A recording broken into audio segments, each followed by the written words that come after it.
The way it's sounding here. Anyway, I hope everyone has a handout. Why don't we just take a minute or two to start to look through that, and you'll get yourself prepared for the lecture.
All right, could I have your attention, please?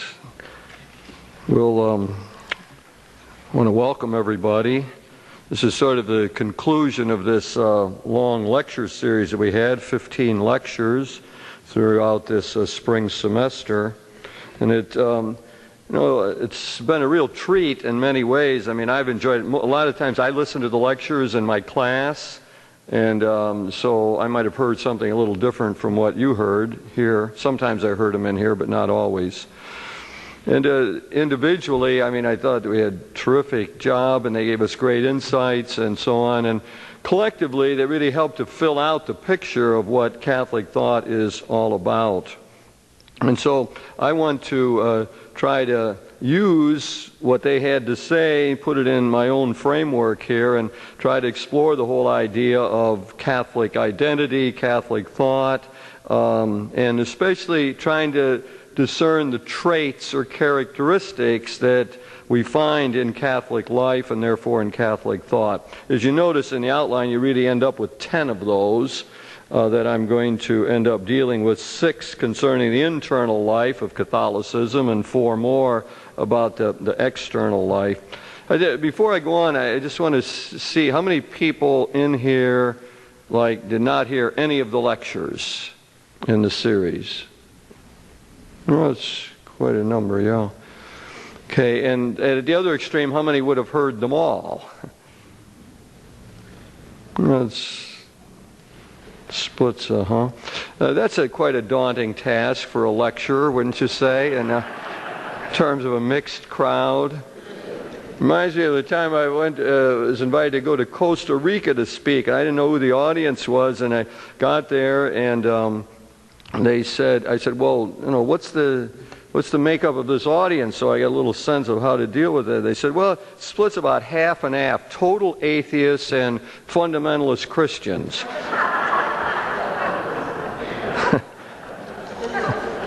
I remember thinking very fast and saying, well, I cast my talk in a dialogue between atheists and fundamentalists. So we have people at various places with all this, but we'll all check this all out here and see where we go with it. So first of all, my idea is that we're exploring what it means to be Catholic, and it's important to remember that Catholic life is lived before you think about it. So theology is a second-level activity. Reflection comes after we do things. And so there's sort of a Catholic way of living, Catholic sensibilities, Catholic outlooks that are prior to anyone thinking about them. So part of what thinking about them does is bring that to light and help us to see what makes us tick, even if we don't know about it. It strikes me that not everyone in here is Catholic, but Catholics for our big group in the United States, whether one is Catholic or not, it's helpful to understand what this group thinks and how we act and so on. So as I said, I've divided this up into inner life and outer life, so to speak. It reminds me of the Second Vatican Council when they were all bishops were together and they kept talking about the liturgy and the church and so on. At one point, Cardinal Sunens made an intervention and said, well, that's nice, but there's also an external life. There's not just the inner life of the church, there's how we deal with the world. Thus, the Council produced a great document, the Pastoral Constitution, Gaudium et Spes, Church in the Modern World. So that division is time-honored here, part of our tradition between the internal life and the outward ministry. So the first of the 10 characteristics, first of the 6 internal characteristics, is a regard for the world as being sacramental. Catholics generally experience life as having a sacramental character. And when I say that, what I'd like you to do with each of these 10 things is see if you recognize them in yourself. That'd be a way to get into the conversation here. As I'm describing it, it might be interesting to see, well, do I think like that? Is that how I see the world? Do I feel like that? Am I Catholic in that sense, or are my Catholic friends like that if one's of a different kind of background? So the first trait, and most fundamental, I think, of all, and why I put it first, and I draw it from the last lecturer, Michael Himes, is that we have this incarnational or sacramental sense of life. That's what Michael Himes brought out.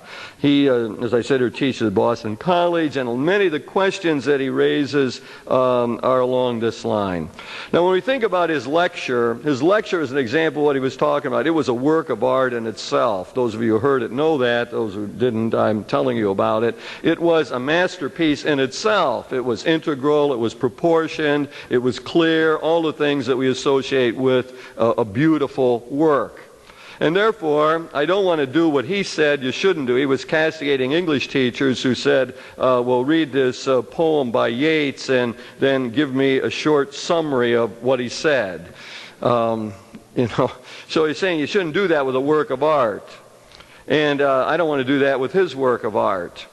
But I want to try to weave around it the way he did, it seems to me. And to try to bring to light his fundamental point was that for Christians, the incarnation makes us a sacramental people. That the incarnation says that the great mysterious God came and lived in our midst. And that means that the whole world is graced.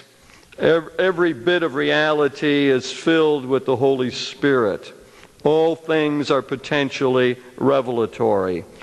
So he wants to tell us that now in a lot of different ways. That has ramifications, and he tries to get us to see it, and he circles it and comes at it in a lot of different ways. Fundamentally, the world is sacramental. It's not just like there's 7 sacraments, like baptism and confirmation and so on, but there's a whole bunch of sacraments. The whole world is sacramental. As he likes to say, if grace is present always and everywhere, then sooner or later it's got to be present here and now, some particular place. That's the kind of principle he works out of. So it begins to mobilize all these witnesses. It's Genesis. God makes the world and looks down, and when he's finished the whole thing, he says, that's very good.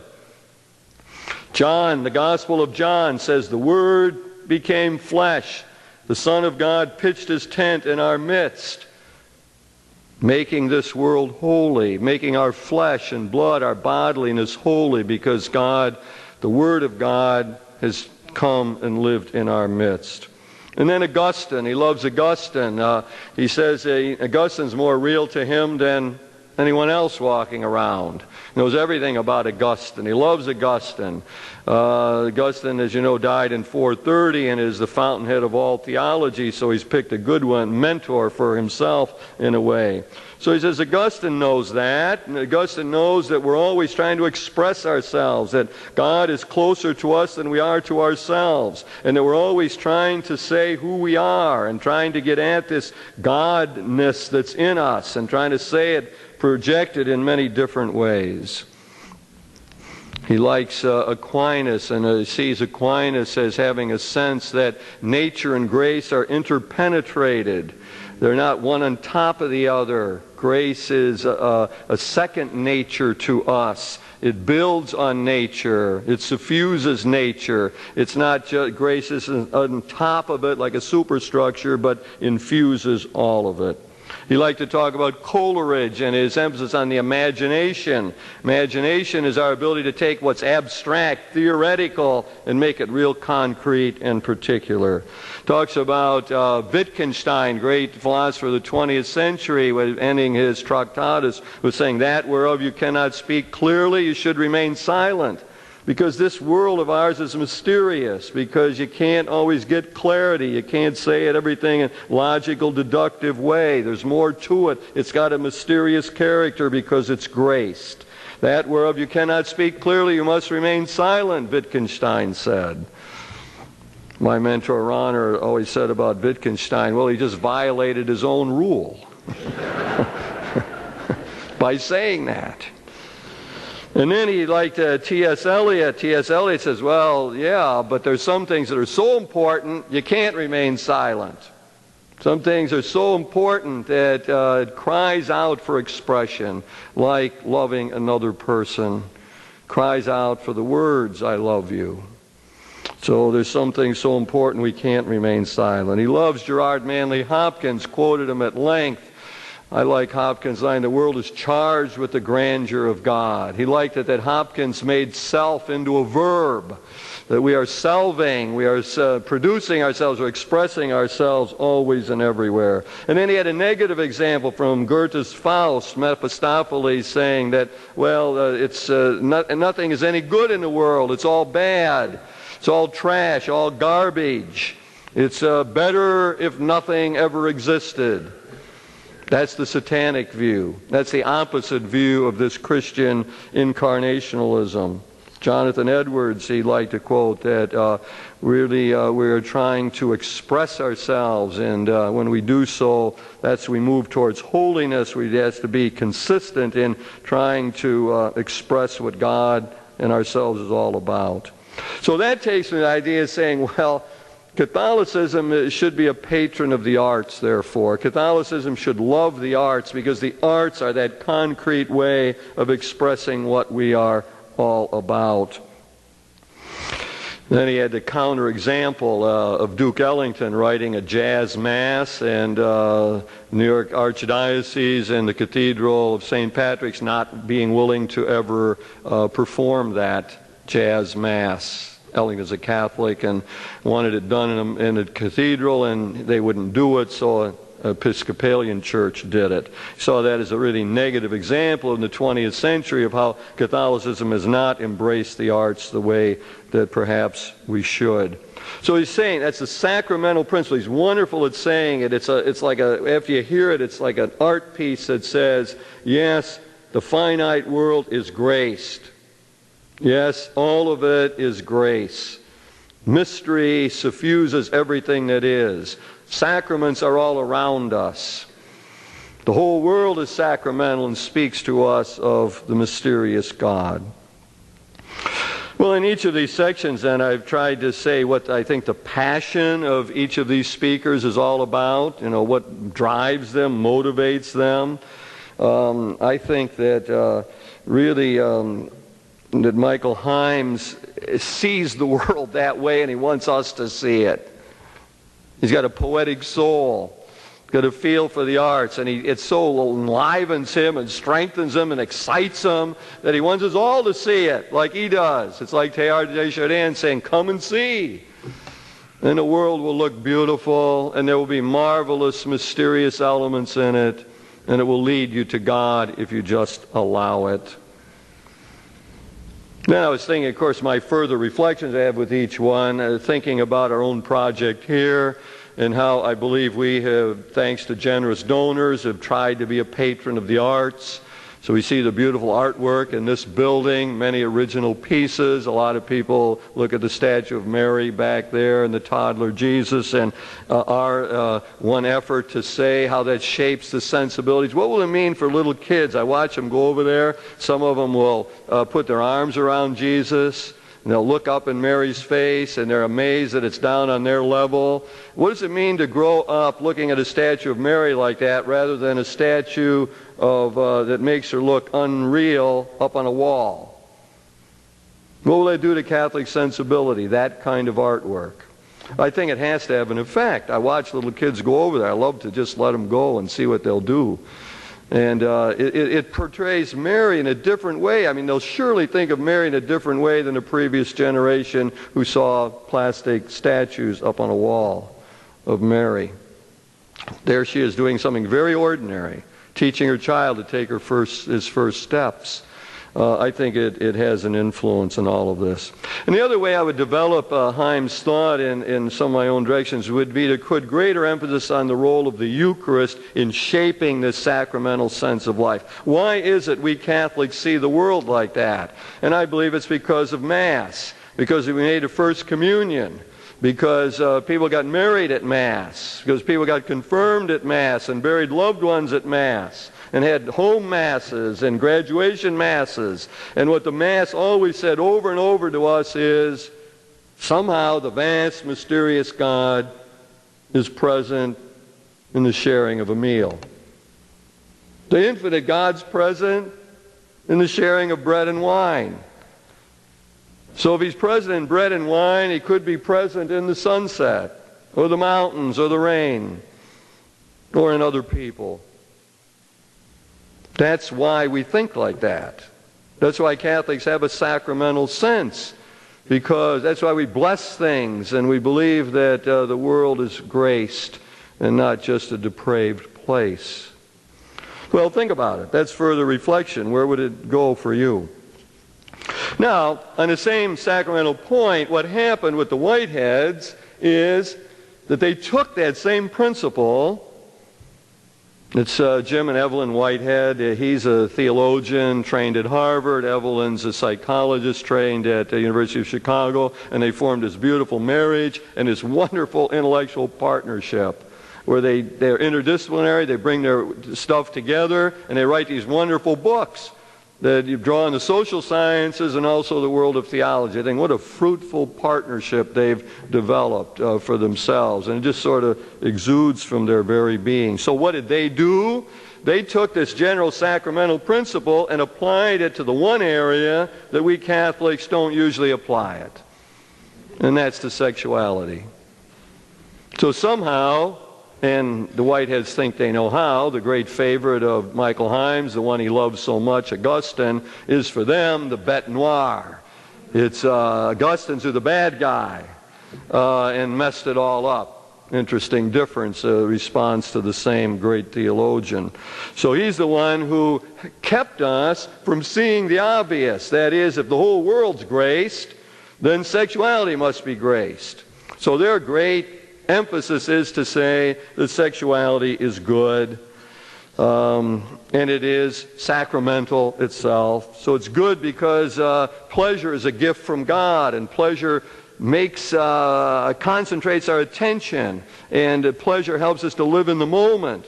Pleasure delights us and lifts us out of boredom. Sexual pleasure lifts our spirits in so many ways. And they like to bring out the whole idea of eros, trying to get back to the Greek idea of the erotic and giving it a its more traditional meaning, not as connected with adult bookstores, but erotic as being the sense of life, of a longing, of drive, of passion, of excitement, of getting wound up about life, of getting immersed in it, and not falling into humdrum and routine. So they want us to be more erotic, to understand pleasure and delights of the senses, and how they can help us in one way or another to come closer to God. They want us to enjoy the delight. They say pleasure is something that therefore brings out generosity and gratitude. And a great example, Jim Whitehead liked to take the example of the luscious peach, a really good peach, and a person's eating it, and so on. And one way to deal with that is to go off in a corner and eat it by oneself so no one else can have any of the peach. The other way is to say, this peach tastes so good and so delightful. Here, try it. Try the peach. Share my delight. So they're saying at its best, pleasure, bodily delight, issues in generosity, in wanting to give and to receive, and to bring the other into the orbit of this delight. And then they want to say that sexuality is sacramental. That it is sacramental. It's one of those sacraments. It reveals to us something about divine love, about the lover who pursues us and will not let us go, who's passionate about bringing us back to wholeness and to salvation. And we say regularly that marriage is sacramental. Marriage is a sacrament of the relation between Christ and the church. And for them, sexuality lights up possibilities. It says what life can be. They had a wonderful example that this wisdom that we're talking about is contained in the body of Christ. They like that idea that the body has wisdom. We say that these days, don't we? Just listen to your body. You're tired, you take a nap. Listen to your body. Body will tell you a lot of things. And we know about psychosomatic illness and all of that. So listen to our body. So they say, extending the metaphor, the body of Christ, the group, has this kind of wisdom. I had a wedding in here, wonderful wedding. It was amazing how we designed this church. The bride at 2 o'clock wedding walked up the aisle, got right here, and the sun came right through it, shining on her. I said, there's an architectural feat, you know. What a moment that was. The light shined right on the bride the moment we began the wedding. Said, well, we planned it that way. But when I was standing there, I was thinking, this group of people have a wisdom. And I said this, I said, think of the body of Christ gathered here has an immense wisdom about sexuality and love and marriage. I mean, think of the practical wisdom of the person who knows just how to touch the spouse to bring the right kind of arousal. Think of the wisdom that's contained in the body that says, I know just how long to let her be quiet before I try to get her to talk. Oh, all that wisdom. I said, boy, if we could just take that, all the wisdom in the church, and give it to this couple, what they would know in terms of trying to make their own marriage work. Well, we can't do that, but there is a wisdom in the body that we do make available in various ways and try to share it with others. Well, part of my own, obviously, the passion of the Whiteheads has to do with trying to help us to see sexuality in a positive way, to see sex as good, to see it as sacramental, to see human pleasure, delight, physical delight as being a gift of God and one that helps us to live in a more Christian way. Well, my own further reflection on this at first was this way, and I said this in my class. It seems to me that this younger generation has got that clear. I mean, I'm not sure we need to keep telling them that. That sex is good, that pleasure is great, and all of that. I'm not sure that that's what this generation needs to hear. Well, I said that in my class, and the class has to write response papers. And I looked at some of the response papers, And it turns out the class did need to hear that. And I think from two ways that I think I got it figured right anyway. I'll tell you how I'm seeing it right now. That is, a number of them still grew up hearing negative messages about sexuality in their family setting and in their churches and from their priests and so on. And they found it liberating to hear Catholic theologians get up and say something positive about it. So in other words, we still got the problem in that way. But I don't think that's the deeper point. I mean, it's obviously clear that in our culture there's an obvious message that sex is good and pleasure is good and get all the pleasure you can get and all of that. But it's a question of how that pleasure is seen. And I think where they are right, and I was critical of the Whiteheads in not bringing up another dimension of this, but then I think they're right. Because what their point is that we got to see the pleasure in the context of eros. The context of the God-given drive for passionate unity, for delight, for fullness of life. And we have to see it in the light of responsibility. So that's the point that I would, in my response, I could still bring it in, although I think it's not as powerful as one was, that young people don't just need to hear that sex is good. They have to hear that there is a responsible sex. They have to hear there's a wisdom in the body that says how sexuality ought to be used. There's a wisdom that says it's a gift and needs to be used not just in a safe way, as the culture says, to avoid AIDS, but in a responsible way so that people are not hurt and human beings can flourish. So I still want to get that part of my message in, but I'm less critical of their approach than I was after I read the student papers. I began to think that maybe they were right in spending 90% of their time telling those young people that sex is good, because they told it to them in the light of pleasure, a gift, which then needs to be shared and leads to a sense of gratitude. Well, that's 2 out of 10. Let's see how this goes. No, it isn't. That's 1 out of 10. Well, that's worse. That's 1 out of 10. That's sacramental principle. I had 10 of those. Okay, second one is respect for tradition. Part of the Catholic heritage, and I'm getting this from Martin Marty, Lutheran pastor and historian.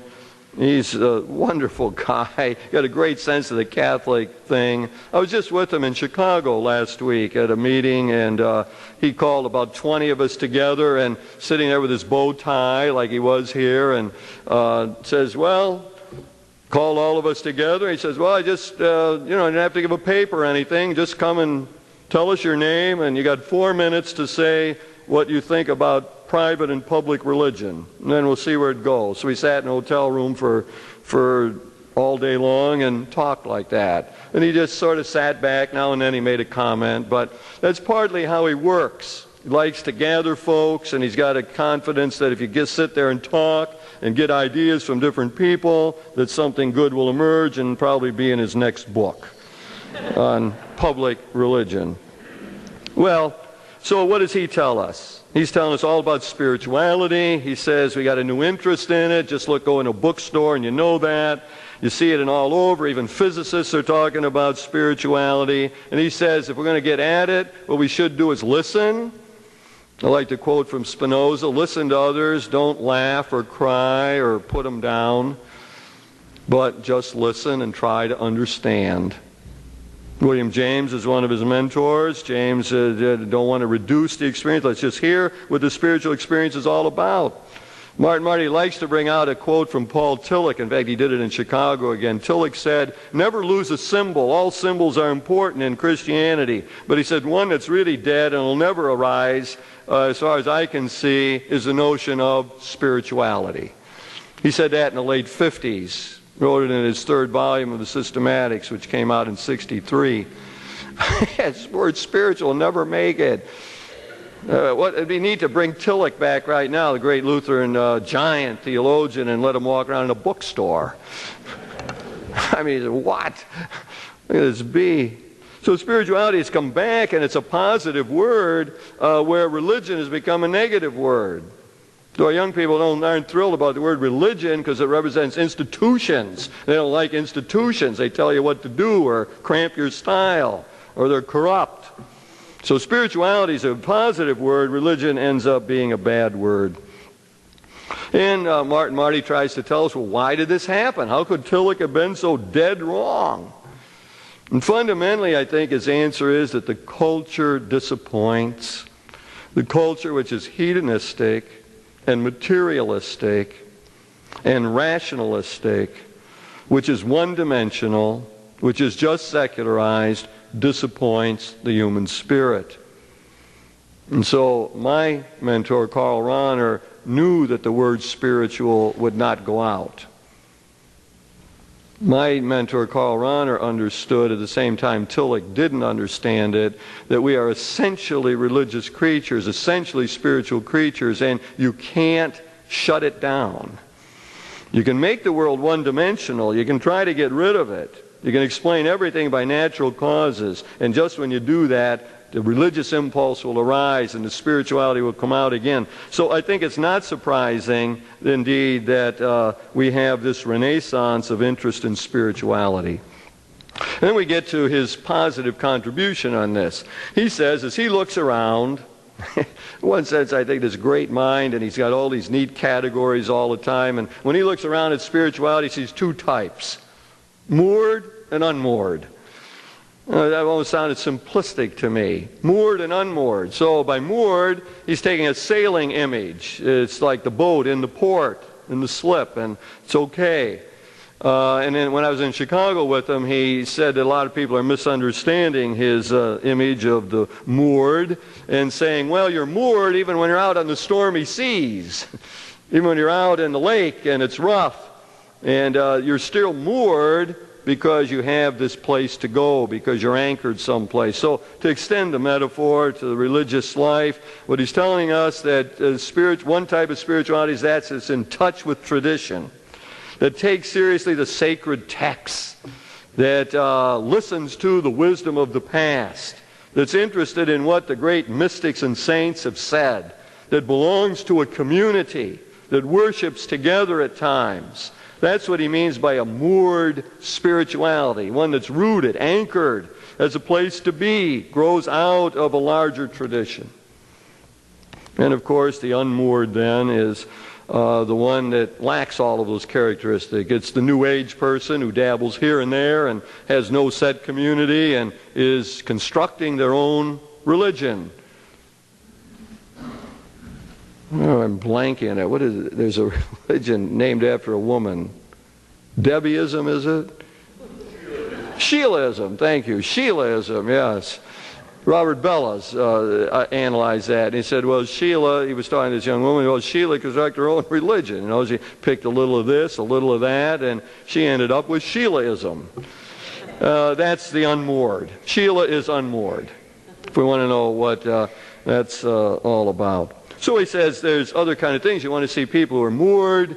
And you look at someone like Martin Luther King, who grew up in the Baptist tradition, the black church. We once had a lecture on campus who talked for an hour and a half on Martin Luther King and never mentioned the black church. Now that's not to understand Martin Luther King, I want to tell you.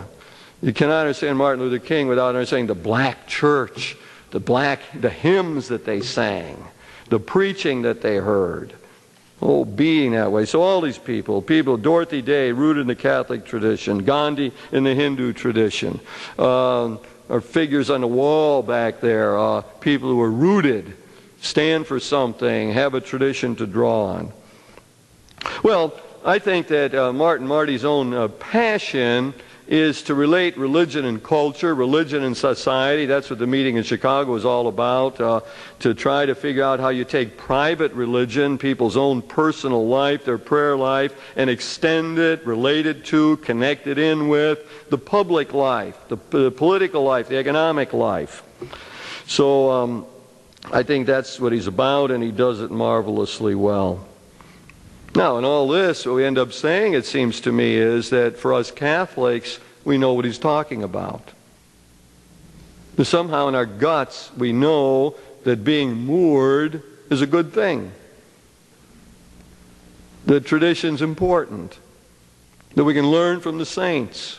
That the great theologians of the past have something to tell us. We have a 2,000-year tradition, and we can draw on Augustine and Aquinas as well as Rahner and von Balthasar today.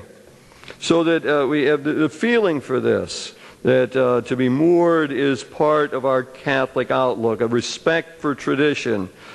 But I think beyond that is that there's a content to it. I guess that would be the next step, my further reflection, to say the content. Well, I can't go into all that, but just some of it. I mean, Augustine tells us that you got to be self-critical if you want to grow spiritually, like he was in the Confession, self-critical. Be willing to say, geez, I'm off the track. I didn't do that right. Why did I mess this up? Why do I have this dominant fault in my life? So you're just self-critical. Or someone like Benedict, who says, be gentle with yourself. Be moderate in your approach. Don't go overboard in all that you're doing. Someone like Francis of Assisi, who says sometimes you got to be countercultural if you're going to be Christian. Got to go against the pervading hedonism or materialism that you find in the culture.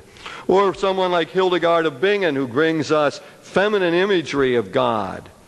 God is sapientia. God is wisdom. I always like to think of Hildegard because our building reflects her theology. Hildegard said that we are surrounded by the circle of divine love. It's one of the themes that we had in the whole architecture for our building. The circle, to be enclosed within the pillars, is to be surrounded by divine love. It's to feel part of a community that's embraced by the deity.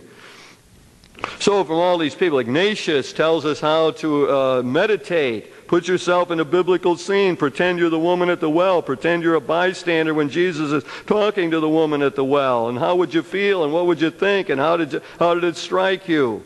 Great meditation tradition coming from Ignatius. Francis de Sales, find God at the marketplace, at where you work. Find God there. Teilhard de Chardin, we live in a divine milieu. Come and see. If you see the world from my viewpoint, you'll see it's all graced. So what I'm saying is you look through the tradition and all these people got these nuggets of wisdom, these great spiritual insights, and somehow we Catholics know in our bones that they got something to tell us. We don't always listen to them and we don't always know them. But somehow we know those saints, those good people, have a wisdom for us. So that's the second characteristic here, the care for tradition. Respect for tradition is part of the Catholic outlook. Thirdly, that being a Catholic is a way of being a Christian. We really have to not let the evangelical world push us aside and say, well, I know you're Catholic, but are you Christian? Can't allow that. Being Catholic is a way of being Christian, a way of along with Orthodox and Protestants and mainline and evangelicals, it's a way of being Christian. So we are a Christocentric people. We center on Christ. And the first person I want to look at in relationship to that third characteristic is Donald Sr., a biblical scholar. I say here he represents the best of the flowering of Catholic biblical scholarship. It's good to realize a little of that history. Through the 18th and 19th century, the Protestant scholars really worked at understanding the Scriptures, the historical background, who wrote them, why and where. And Catholic scholars were not allowed to do that, literally. The Catholic scholars could not go study that, and they couldn't write about it, and they couldn't do anything about it. And finally, in 1943, in one of Pius XII's great acts, he wrote an encyclical called Divino Afflante Spiritu, and in that encyclical he said, okay, enough restraint, the constraints are off, let's us get into this biblical scholarship business. 1943. For all that time, so we started late. Protestant world was way ahead of us in terms of biblical scholarship all that time. And our scholars have caught up wonderfully. And Donald Sr. is the flowering of that. When I was in a seminary, it was not till 1960 that the new biblical understanding first was taught. 1960, so from 43, I mean, it takes a while for scholars to go study and learn it and come back and then teach it to others. Then for priests to get ordained and to teach it, and for religious educators to learn it and tell others. It takes a long time. We're still in process of learning the modern historical critical method, which is fundamentally that one analyzes the Scriptures from the viewpoint of the author, the intention of the author, the climate in which he wrote, the mindset that was prevalent, the literary forms that he used. All of that is part of modern biblical Scripture scholarship, and Donald Sr. represents that. So what he came to tell us was about first century Judaism. And he said, we know more about first century Judaism when Jesus lived than anybody in history has known since the people who were there. We now know more than anybody else due to archaeology and all kind of scientific studies and so on. We know an awful lot about when Jesus lived, an amazing amount. And a couple things come out in that. One, the Jewish community was pluralistic. So you can't say, well, what were the Jews like in first century Judaism? You can't do that because there were a bunch of different groups. And they split, and this is the point that struck me. This was new to me, and I've tried to use it in homilies since and so on. What he pointed out was that the real question of the time was not legalism, as many of us have often thought, like, Jesus, why you cure on the Sabbath? Well, that's against the law, you shouldn't have done that. Legalism. But what Donald Sr. pointed out, the question of the time was far more important. It was a question of identity and assimilation. That was the question. You're a Jew, you're in an occupied country. How much do you assimilate? How much are you co-opted into the culture? And how much do you fight to remain a strict Jew? That was the question of the time. As soon as he said it, it was like a light went on in my head. That's right. I mean, it's obvious once you see it. That was the question. And that's what behind it. Should we pay the taxes or not? It's a question of assimilation. And people assimilated, and some didn't. So the Essenes were at one group. They weren't assimilating at all. They went out in the desert, in the caves, and lived apart from the culture. So no assimilation, zero. At the other side, you had the Sadducees, who were very much co-opted by the Roman culture and the occupying power. In between, you had the Pharisees, the lay group interested in spirituality, who had various ways of accommodating but then remaining pure as well. So just had different groups in that culture, and Jesus was caught in the middle of it. So all those questions to him and those attempts to get him, are you going to assimilate or not? You're going to stay Jewish or not? You're going to maintain your religious identity or not? You're going to pay the tax to Caesar or not? So that, once you start thinking like that, it's really neat to read the Gospels, and it's one of those light-turning on things. You see the Gospels now in a different way in terms of assimilation and identity. And then he liked to say, well, in that setting, Jesus remained a charismatic figure, a compassionate healer, a wise teacher, one who was able to see the potential in other human beings. He was the community builder, faithful unto death. So in that setting, we know an awful lot about who this Jesus was.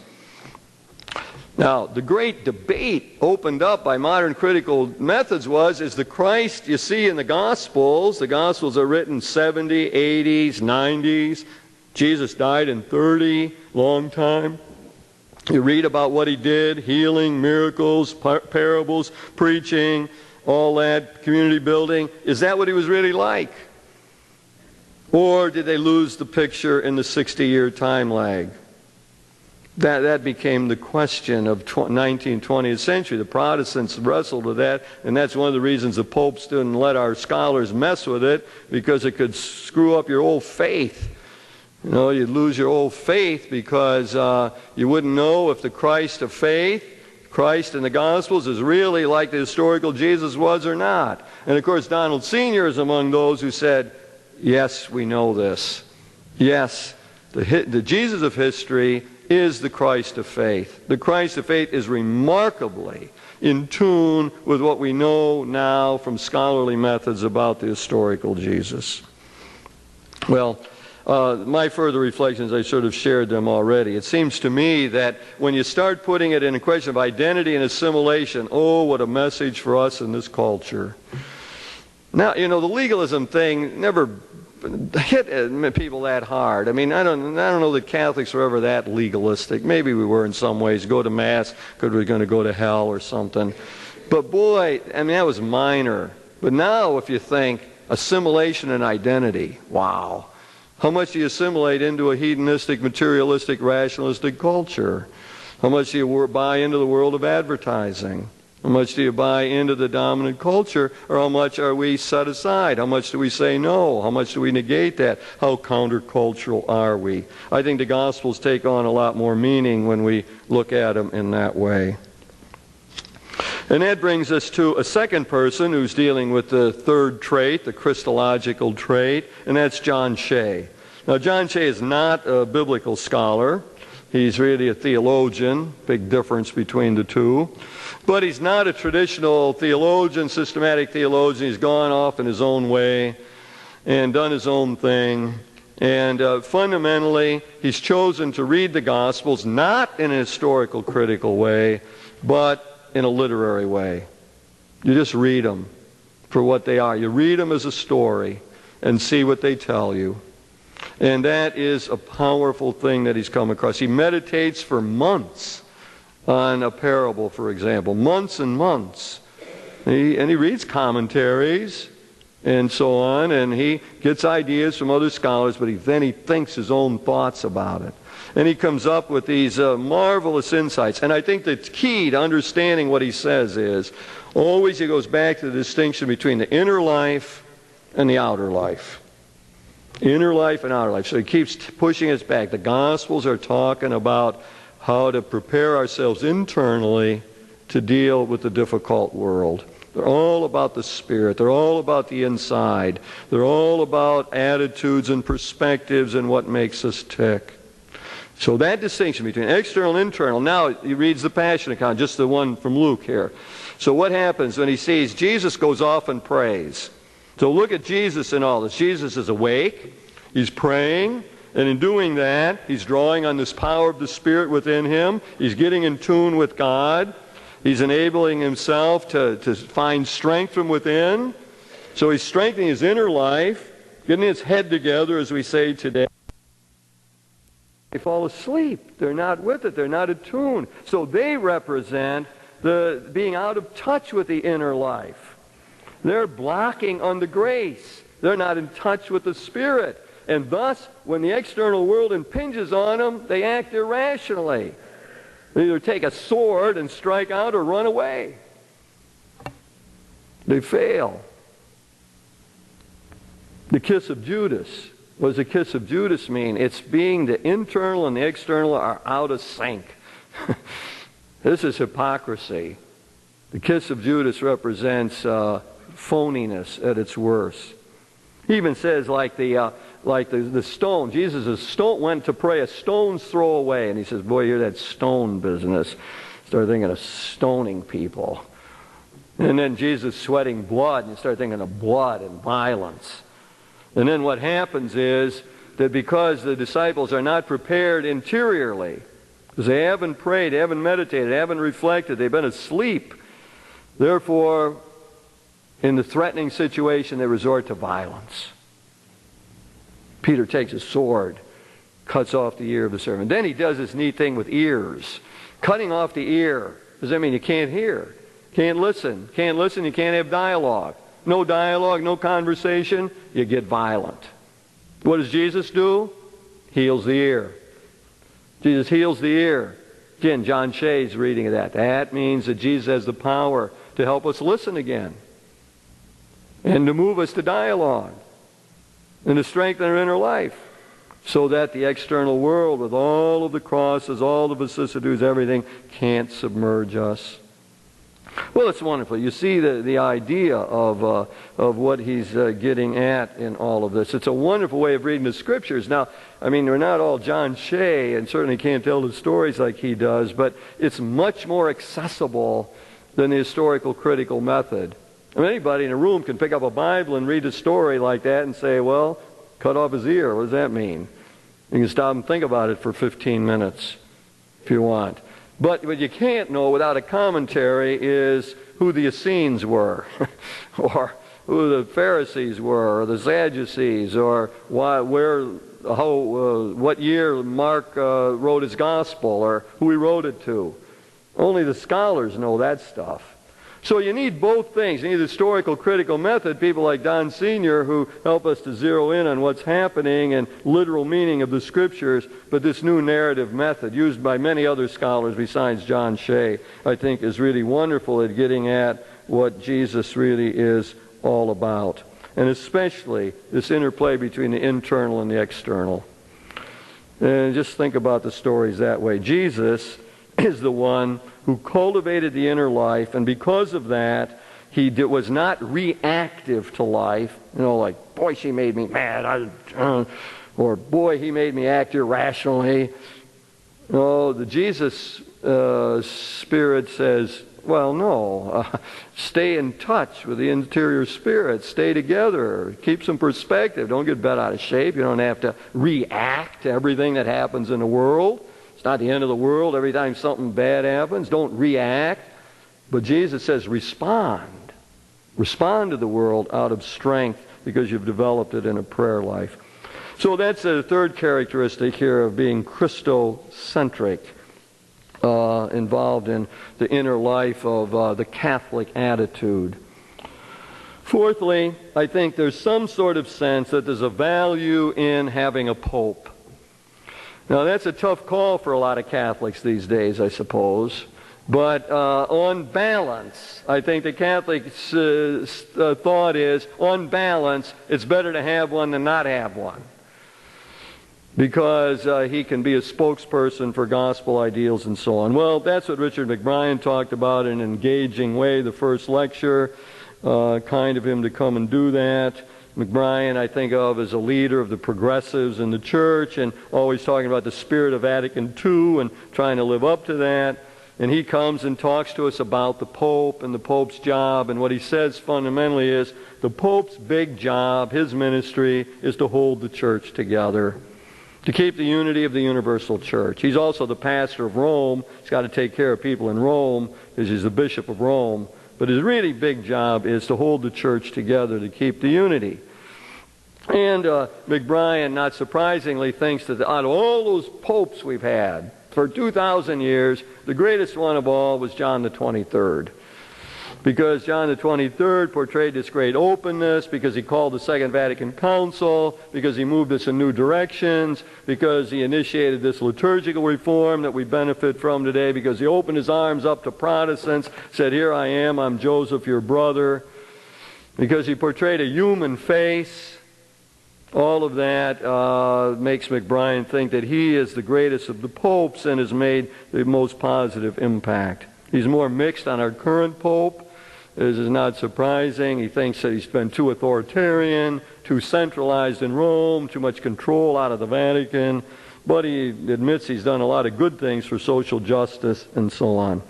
And then he talks about what the next pope should do and be like. And I say out of one change, if McBrien and others had it to change, it would be that there would be more local autonomy in choosing bishops. I've heard a number of theologians and ecclesiologists say, well, I had one change I could make. There would be more local autonomy in choosing bishops and not just imposed by Rome. So McBrien wants us to do a whole lot of other things, the new pope to do a whole lot of other things as well. So what his passion, as I see it, is to see the papacy in historical context. You see, in the early church, I mean, the popes had nothing like they are today. Well, they couldn't be. They didn't have mass communications. I mean, if they did have an idea of what to do in someplace else, it'd take forever to get it there. And then it'd take forever to get back to know if they were doing it or not. So, I mean, it's just so different from today. It's hard to believe that how the papacy has developed in some ways. I don't know if I got this from McBrien in private conversation or where, or how I picked it up, but theory on the next pope. Common wisdom has been the next pope will be very much like this pope because he picked all the cardinals who will elect the next one. But I think that's not true. And the reason it isn't true is because Cardinal Law doesn't want to have to explain to his nieces ever again why, as powerful as he is, he couldn't get inclusive language in the new catechism. That's why we're going to get a different pope. We're going to get a different pope because the cardinals don't want, again, to be in a position where the Vatican's got that much control over what they're doing because they want to control it. Did you get the point? Simple point. They don't. I think they're not going to vote for somebody who they think is going to be very centralizing, very controlling out of the Vatican because they don't want people over there telling them what to do. Cardinal Law wants to, if he's going to go to bat, to have inclusive language, which he did. Very conservative cardinal of Boston, went to bat, led the fight to get inclusive language, and lost. Well, how's he tell his nieces about that? So I think he doesn't want to lose next time. So he's going to vote for somebody so he won't lose. We're going to get a new kind of pope on that basis. Less control out of the Vatican, more autonomy for national conferences and for bishops in their dioceses and so on. Next point. That is that it's not well stated here in your outline. You have to change that. The point should be this, that there really is a Catholic sense of natural law approaches to morality. Catholics have a natural law sense of the moral life. Now, what does that mean? Well, contrast it with our evangelical friends who have a biblical approach to that question. If you want to know what to do, you read your Bible and it tells you and you do it. That's what I would call a biblical, biblicist, fundamentalist approach to morality. Now, the Catholic approach to morality has always been different from that. And that is, there's another step in there, and that's human reason. And the premise has been the same as Michael Heim's first premise, and that's why it's the most important thing I said tonight, and even I took longer time, it was worth it. That is, that there's an intelligible order in this world that God made, and the human mind can figure out what it is. Human beings, whether they know about Jesus or not, can figure out by looking at the world and how it's structured, and seeing its intelligible order, can say, you shouldn't kill one another. You really shouldn't steal from one another. And spouses ought not commit adultery. The world works better that way. And you can figure it out without ever heard of Jesus or read about Moses or the Ten Commandments. So it's simplifying it, but there is this Catholic sense that there's an order in the world, and human reason can figure it out, and that's part of our guidance in what we should do. So we have had a feel for natural law approaches to morality. That's the technical word for it. Natural law. God's world law is built into nature. That's how it is. Now, we look at what McCormick did was analyze in vitro fertilization. Now, he can't find out the answer to in vitro by reading the Gospels. Because the Gospel didn't know about in vitro fertilization, where you take the ova and unite it with the sperm in a dish. That's where you get vitro in a glass dish, and then implant the embryo in the womb and produce a lot of babies there. 100,000 babies produced like that in the last couple decades. So McCormick's interested in looking at that question, and you can't answer it simply from what it says in the Bible. You have to move to some sort of reasoned approach, natural law approach, and so on. Now here you get his approach to the question is bouncing off of a Vatican document. A Vatican document came out 1987 and said you can't do that. That's wrong. It's an instruction, came from the Curia and Doctrine of the Congregation of Faith, and it says you can't do any of that. You can't have a third party. You can't have some other man donate his sperm and impregnate the wife. Can't do that. Can't get ova from someplace else and do it. Can't have any third party things. But then they said, even what is called the simple case, even husbands and wives can't do that. Even husbands and wives cannot use their own ova, sperm, and get it united and have a child that way. So McCormick bounces off of that, and he says, well, what's the argument? What is the Vatican saying here? The argument of the Vatican is fundamentally that all acts of intercourse have to be open to the unitive function, the love function, pulling together, and producing the child. And to separate it out either way is wrong. That's why birth control is wrong, because you're having the loving act and you're ruling out the production of the child. And that's why in vitro is wrong, is because in this case you are producing the child, you got the procreation, but you don't have the loving act of intercourse to produce it. So the Vatican is consistent on that argument. McCormick believes that the reason they were so strong against in vitro was because if they weren't, then they would leave a crack open for birth control. That's McCormick's own opinion on that. That they had to be strong against in vitro, because if they weren't, then by the force of argument, then they'd have to be open to birth control, which splits the two things again. So what's McCormick's position? He goes to his way of understanding the natural law, which is different from the Vatican. That's why I had to change my heading there. The heading was wrong. Both the Vatican and McCormick use natural law approach to this. But the Vatican's approach is more physical, more biological. It's like this. We got generative organs, and they got to be used for what God gave us them for, and that is to show love and to produce children. And every act of intercourse has to be just like that.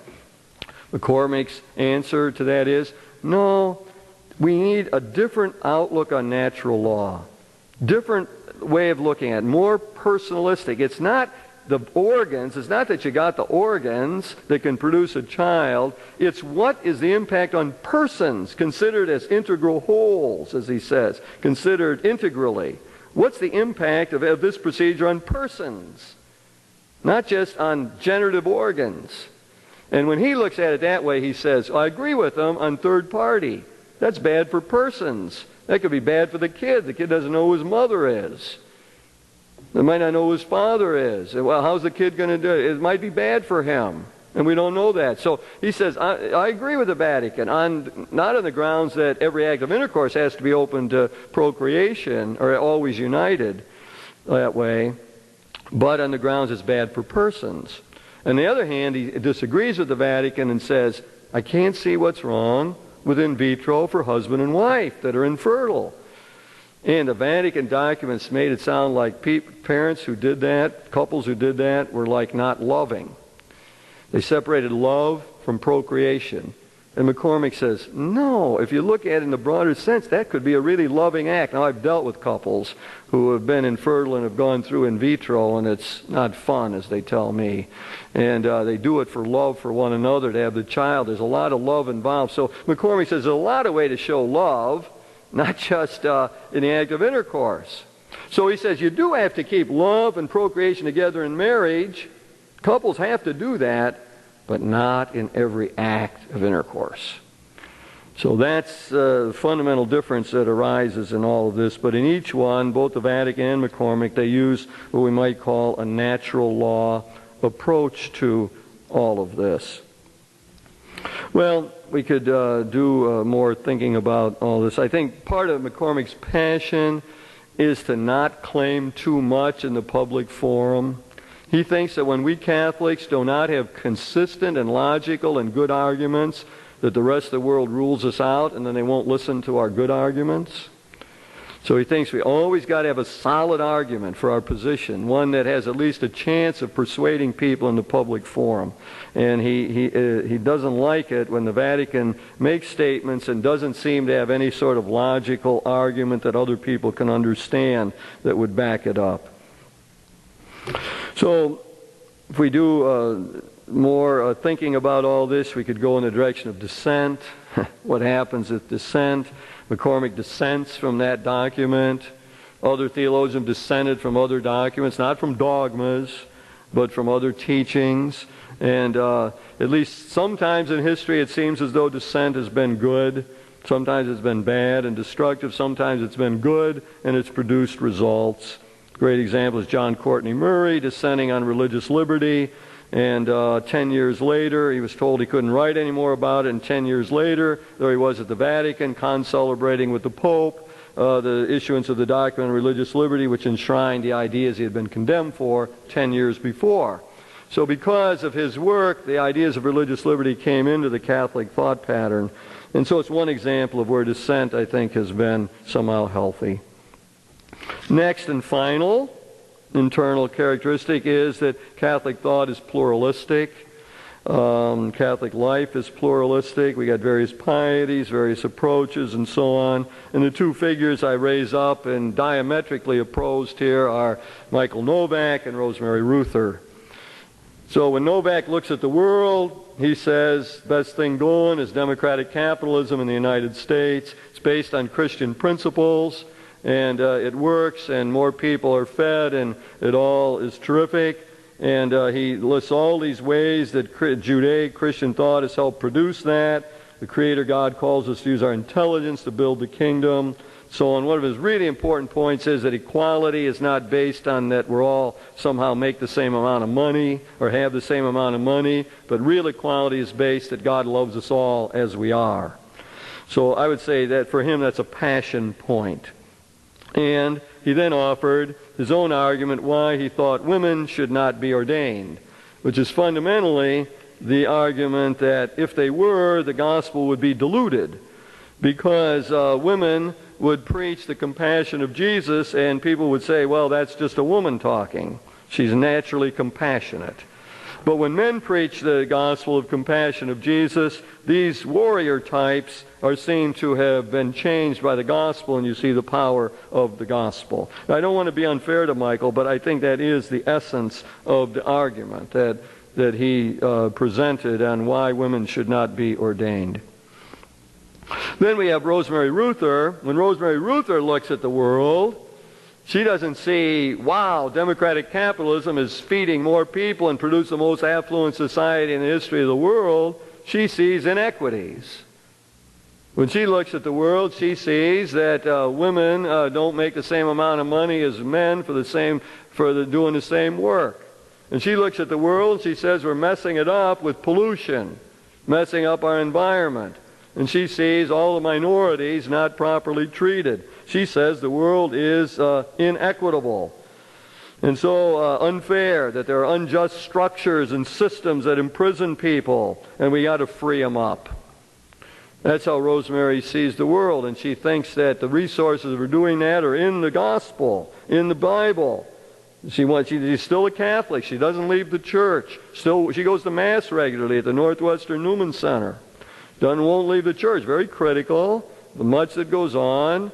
Unhappy about a lot of it. But says there are solutions within the Scriptures, and that the Jesus movement, an interesting phrase to think about, instead of talking about the Christian church, to think about the Jesus movement. It's something that sparked a different line of thought that way. What was the thrust of the teaching of Jesus? Where does he take us? And of course, her great quote is Galatians 3:28, in Christ there's neither slave or free, Jew or Greek, male or female, all are one in Christ. She says that's an early baptismal formula and represented the new paradigm that Jesus gave us and intended. In Christ, everyone's equal. So she goes through this whole thing of where did this inequality come from, and again, Augustine is bad man for her. Augustine accepted women's original and ultimate equality, but insisted that their social subordination was sort of built into the whole thing. And there's always a thing that the reason we're messed up is because women were weak, and Eve sinned and enticed Adam. So Rosemary keeps looking at history to find somebody who saw it a different way. And she finally found it in the Quakers. The Quakers said their theology was different. They said, well, no, it wasn't that way, that God intended an original equality, and the fall wasn't due to women's weakness. It was dealing with the power to dominate. The Quakers took serious that idea. If you eat this fruit, then you'll be like God. You'll have power. You can control everything yourself. So the Quakers said, no, there was an original equality, and the reason it's messed up is not because of women, but because of pride on both male and female part, and therefore Christ has come to bring us back to the original unity, the original equality. And that's where Rosemary thinks we have to get to today. And she, of course, favors women's ordination, and heard before she came here about Michael Novak's arguments. She did not think they were compelling. She whispered that to me in an aside. Rosemary usually has stronger ways of saying things than that, as I've sometimes related. Anyway, her passion is to overcome patriarchy and sexism and so on. Well, both Michael Novak, Rosemary Ruth are Catholics. And somehow we got to figure out how to stay in the same church together. And that takes me back to Cardinal Bernardine's common ground approach, and says that we got pluralism, but we don't have to have polarization. They don't have to be fighting one another all the time. We can live in the church and try to persuade one another without getting really upset about it or creating polarization in the church. So we have to broaden out the common ground approach. So that's my sixth and final internal characteristic of Catholic thought that you can get out of listening to these people and what they have to say. Now, I want to briefly do the, and I will end sometime here, promise. Now, but as Cardinal Sunan said, the church isn't internal, but we got an outer life too. We have to reach out. We got to think of the bigger world. And here I have 4 ways that we are to look out. First is dialogue with other disciplines. Catholic thought, I think, has generally been good about that. Origen, at the very beginning of Christian theology in the 3rd century, listened to what the Neoplatonists had to say and developed a better understanding of Christianity. Aquinas listened to Aristotle, and my teacher, Karl Rahner, listened to some things that Martin Heidegger had to say, the existentialist thinker. So throughout history, Catholics generally have said we can learn from these other disciplines. Our Protestant friends, especially in the 20th century with Karl Barth, said, no, that's pagan wisdom, that's secular wisdom. You read your Bible, that's how you find out what to do. It's all there in the Bible. You don't need to talk to psychologists. And Catholics have always said, no, we can learn from talking to psychologists and philosophers and sociologists and so on. Sidney Callahan says that, well, we got problem areas. Psychology might want to become a religion, or people like Skinner, behaviorists, will say, well, there is no free will. And she says she doesn't think those are big problems. The big problem is when psychology wants to explain all this religious experience we have, all these intimations of mystery, all the stuff that Michael Himes talks about by natural causes.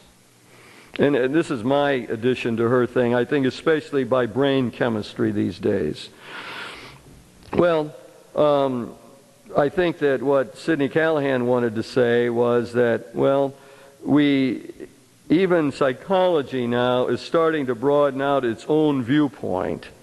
And they begin to see that there's something else at work, that there's things that they can't always understand. And we're getting that in the healing thing. I'm going to talk about this in my retreat on Saturday here. But again, when I was in Chicago, I was with a psychiatrist from Duke University, and he's involved in all these studies of healing. And he says, this is amazing. Amazing stuff. He says, tell me about studies they're doing at Harvard now, really carefully controlled scientific studies and so on. But a lot of these studies are just raising questions about, is it really all explained in some reductionistic psychological terms, or is there something larger? And one of the phrases that I use here is, maybe we are wired for God. Maybe our brains are wired for God. You know, I tell you what, this guy's study, this Duke psychiatrist, and he said it's been replicated around the world. The people who go to church regularly, weekly, Caucasians, live on an average of 7 years longer than people who don't. 7 years. And for blacks, it's 14 years longer. It's incredible.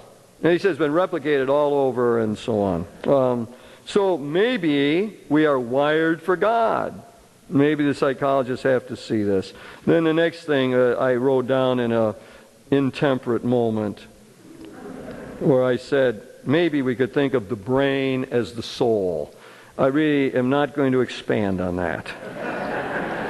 There may be reporters here or tape recorders, and I am not going to explain what I mean by that, that maybe the brain is the soul. I better hurry up here. I got 3 other things. I better do them quickly, and so we have at least a chance for people to go or to stay and ask questions, which I'll do. The next openness we have is to world religions. That there's a sense that we ought to be Catholic. Now, we haven't always been true to that, but we're more and more pushed into that position now. Tom O'Meara came and talked about that. His position is essentially that of Karl Rahner. You can't think of all the people in China going to hell because they never heard of Jesus. And yet we say Jesus is the Lord, the way, the truth, and the life, the Word of God. How do you explain that? We say grace is present outside of Christianity. It's present among Taoists in China or Buddhists in India. Grace is present outside, but Christ is the source of that grace. Well, Michael Himes told me when he was here, he says, I think the new great question for the next decades and the next millennium is soteriological. That means, how can you say that Christ is the Savior of all the people in the world? How can you say that when we have this respect for Buddhism as a religious tradition on its own, and for Confucianism and so on? So that theologians are going to have to wrestle with in the decades to come. Then the next thing that we Catholics have some sense of is that we should be dedicated to charitable work, should reach out. I listened to Carol Menning's tape. That was a marvelous lecture. I wasn't here, but she gave a wonderful lecture. And she's a scholar of Renaissance Florence and used her historical knowledge wonderfully well, and told the story of how the biblical account of the rich young man continues to influence people and influence people in the 12th century with Waldo of Lyon. Waldo became the founder of the Waldensians, and Waldo made a lot of money as a merchant, and he ended up feeling guilty about it.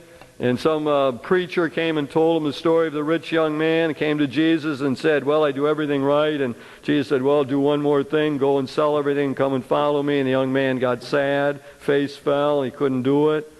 So Waldo did it. Gave money to his wife, set some aside for his kids, and then gave everything away. And he gave it to the worthy poor and any of the people he cheated in making all that money. So Waldo became an example of the wealthy interested in doing charity. This is from the 12th century. And then Carol talked all about in Florence, they established hospitals for the poor. They had lending institutions so the poor could make it, and so on. And then we talked, Doris Gottemiller, I think, was on the same thing. She's interested in hospitals, and she reminded us that Jesus was a compassionate healer. And I think her fundamental message was that our Catholic hospitals are not businesses, and they shouldn't be overrun by technology, but they ought to be doing ministry. They ought to care for people. They ought to be extra compassionate. Everybody in the staff should be part of promoting this care for persons. You get, again, that McCormick idea. The well-being of persons is what we're about. And she gave that wonderful quote from Cardinal Bernardine, that reason we got all this healthcare ministry and got these Catholic hospitals is to give the ill a reason to hope. So it's something deeper than just curing bodies. There's caring for souls, and that's part of the Christian charity that we have to maintain. And finally, we go back to Robert Drinan, who in late ages seems to get more energy every time he comes here, not less. He's a dynamo and committed to the cause of human rights. He's a priest, lawyer, was elected 5 times to Congress, and he thinks the key is human rights. And he's upset with the United States that there's been a lot of these United Nations initiatives, documents, and so on, and the United States has not ratified them, and that we got to get with it, and that Catholic people should do this and be part of it. And I'm saying here upon further reflection that what we've learned in our own time, liberation theology especially, is that institutions can oppress people, that systems can be unjust, and that part of we're going to make a better world, we got to establish human rights and get better institutions and international tribunals so people's rights can be respected. Well, we were treated to a great richness in this lecture series, and it's I think those ideas that they gave and that will permeate the community, and we'll reflect on them, and I think that we'll continue to carry them with us. I see it as a way of understanding our Catholic identity. Well, we are the people, we do have this sacramental sense of life, and we believe that tradition is important. We want to be dedicated to Christ, and we think it's good to have a pope, and a lot of us are different, but we ought to figure out how to get along. And we can't isolate ourselves, can't just turn in on ourselves. Got to reach out, dialogue with other disciplines, with the world religions. If we're going to have peace in the world, got to get along with Muslims. Got to figure out how to get along with Muslims if we're going to have peace in our world. And we have to figure out how to establish human rights and as a basis for doing our charitable work. I'm going to conclude and let people go gracefully. And a reminder, yes, I am doing a retreat Saturday. And if people want to come here, and I think on your handout, a lot of you got a flyer to that effect. And you can still sign up. You can sign up tomorrow. Sign up the next day. Yes. You have to call Corpus Christi, not Jackie Bass. Yeah. Call Corpus Christi, our office here, if you want to come to that retreat. I'll be dealing with some of that stuff, the medical stuff about the healing and the salvation and so on. So thank you for your kind indulgence. I'm going to stay here and see if anyone's got questions. Thank you.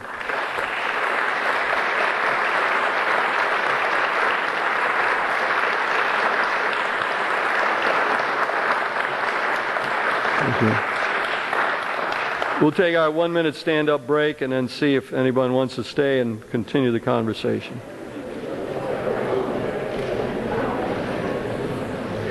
Not only was that a beautiful wedding, but your homily was absolutely extraordinary. Thank you.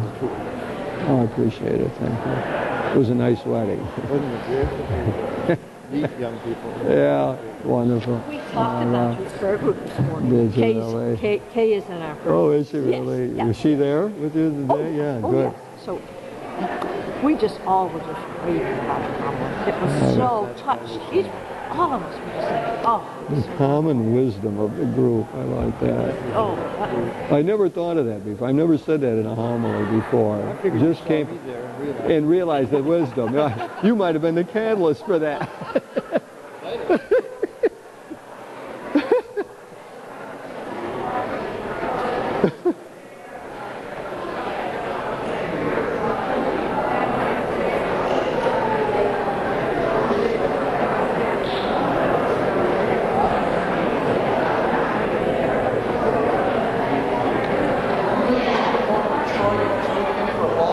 What day?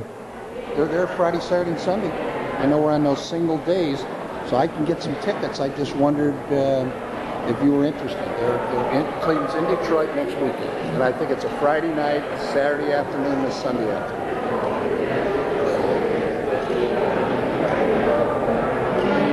Well, obviously I'm doing that retreat on Saturday. It's next weekend. Oh, the following weekend. The following weekend. Yeah, they're home. I'm going up Friday and coming back. And we're going to come over for a little time on Saturday. Tim, I appreciate it. I don't think I can do it. I just thought I'd ask. Oh, I'm glad you asked. Jay can get us some tickets, say. Wow. He gets some, you know, we got a duck on foul ball. I appreciate that, Tim. Sometime we'll get there. Yeah, thank you. Right, can I have your attention, please? Yeah, right. So let's see if we have comments or questions or People want to go any place with any of that? Let's, yes, we have a question, which I will repeat so everyone can hear after you. Kind of a question and a comment. The stuff about the moored and the unmoored. Yeah. And it seems, as I was reflecting on that, just the moments while you were talking about it, it seems as though, maybe, sometimes there are unmoored moments for someone which become moored moments then for those of us afterwards. I think of someone like K.R. and some of his thinking. Perhaps people considered that rather unmoored at the outset. He was just sort of letting his spirit soar places that it had not been before, based on some of the new science that had just come about at that time, so that perhaps letting our spirit soar a little bit is maybe seen as unmoored, but perhaps later becomes moored for others. I don't know if I'm saying that well enough. Well, I think I see what you're saying. Could people hear across the room? Don, could you hear? Yeah. No, but the camera couldn't hear. The point is that some moments for individuals that might at least appear to be unmoored turn out to be stabilizing moments for others because of what's learned or gained from it. Yeah, I mean, I don't have any problem with, testing it out that way. All typologies are, not airtight, and they you can go a lot of different directions. I think it's naming dominant trends. I mean, one reaction I think of Marty would be, listening to him up in Chicago last week, would be the thing, well, while Teilhard was out there thinking new thoughts about science, he was really moored. He was moored in the sense, he's out on the open seas, and he doesn't have a compass and so on, but he's really got that background. He's got the Catholic training, he's got Catholicism in his blood, got what he got from his family, the Jesuit training, all that. And he's carrying that while he's out there floundering around or trying to get new things. So I think that's sort of how Marty would respond to it. But I don't have any trouble with saying there's times when people feel more unmoored and maybe they lost touch with the tradition. I think a lot of our young people go through that. They go off in their own thing and at least cut ties. And you often wonder to what degree there was still that Catholic thing at work inside their heart while they were going through it. I'm not sure we have to know that. Although I know that Ronner said that every time someone goes out on a journey like that and may be away from the church for a long time and decides to come back, we don't necessarily have to treat them as prodigal children. They might well have been on a spirit-led journey all the way while we had no sense of it. So that would be my own way of speaking positively about the journey, even when it takes one away from the roots. Could well be part of a faith-filled journey. Yeah. Did you hear Carol talk, the question and answer period? There was so many gaps, I think I gave up. But go ahead, tell me. I was really concerned about the discussion that ensued about the worthy poor. Yeah.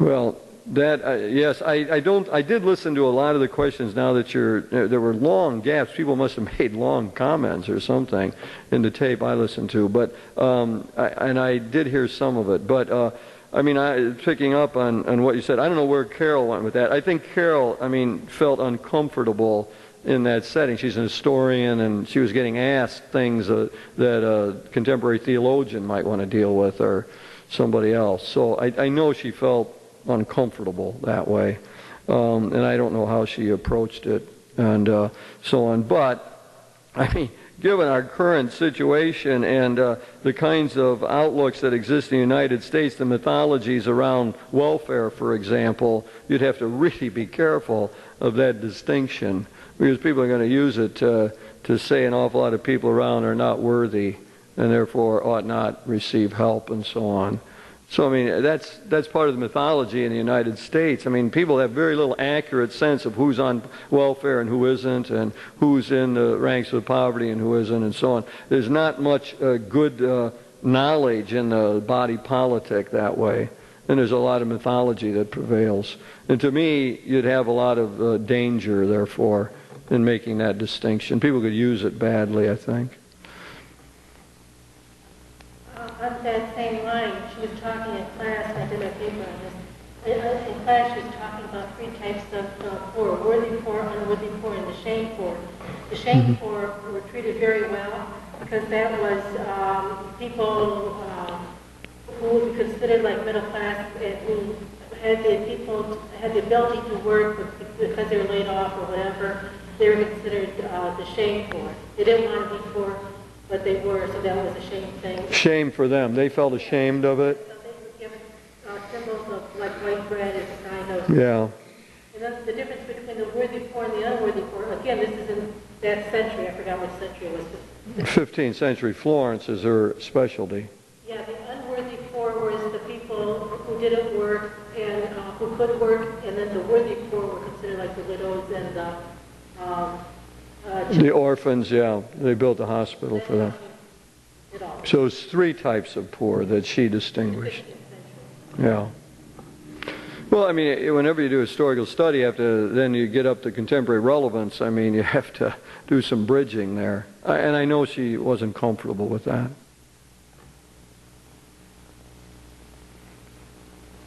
Putting together all of the talks, what would you say are maybe the 3 top challenges for the church today? Challenges, yeah.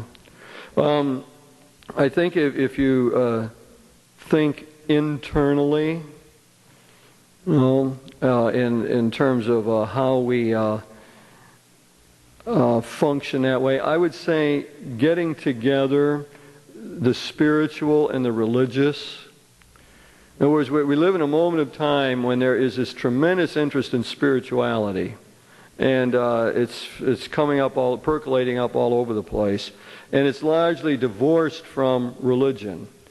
And that gap hurts all the people on the quest, and it hurts us who are in the churchy things.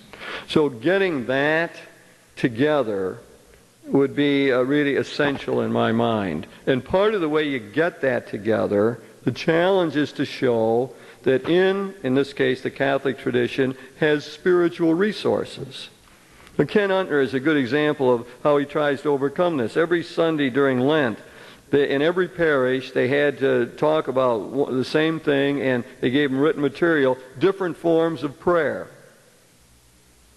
So one week they talked about centering prayer. And what he wanted, and another week they talked about Ignatian meditation prayer. Another week about rote prayer, whatever.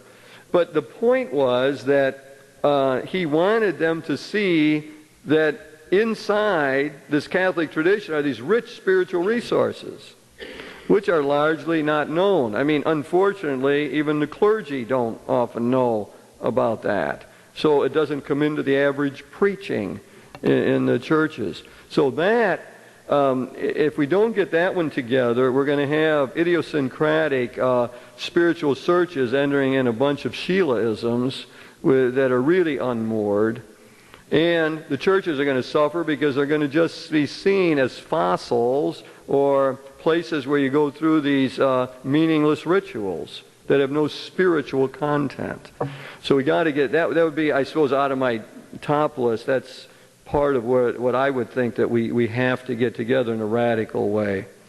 And I believe, if I tried to fill out my list of 2 or 3 as you suggested, I do think that a reform coming from the new papacy would be really helpful, and getting bishops into dioceses that are more in tune with where dioceses really are, that would be a great thing to happen. That, I suppose I'm with those who said that would be the one reform, that church reform that would make the most sense to me and have the biggest impact, I think, is to have greater local autonomy in choosing the bishops.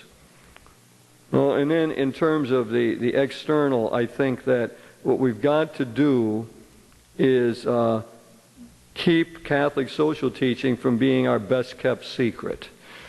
We've got to try to get Catholic social teaching of the last century into our consciousness. so that we create, it's like the young people, I remember in one time they went to Appalachia and they helped the poor, you know, and they came back, we reflected on it, and my message was something like this. I mean, that's wonderful, and I'm glad you helped the poor like that. But someday, all of you are going to have bigger responsibilities than that.